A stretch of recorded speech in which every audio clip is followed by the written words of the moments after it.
आज जी रेसिपी दाखवणार आहे ती नक्की ट्राय करून बघा। त्यासाठी 2 वाट्या बासमती तांदूळ पाण्यामध्ये स्वच्छ धुवून घेतला, उकळत्या पाण्यामध्ये शिजवून घेतला।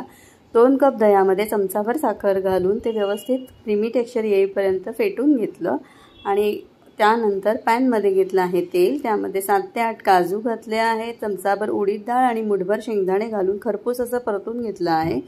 त्यानंतर त्यामध्ये घातली आहे मोहरी, कढीपत्ता, सुकी लाल मिरची, बारीक चिरलेली हिरवी मिरची आणि वरून हिंग घालून खमंग अशी फोडणी तयार करून घेतली।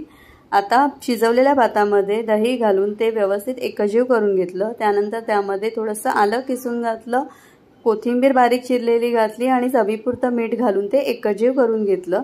आता त्यामध्ये ही खमंग फोडणी घालून एकजीव करून त्यावरून तूप घालून मस्त असा कर्ड राईस खाण्यासाठी तयार आहे। रेसिपी सोपी आहे, पौष्टिक आहे, नक्की ट्राय करा आणि आवडली तर चॅनलला लाईक करा, शेअर करा, सबस्क्राइब करा।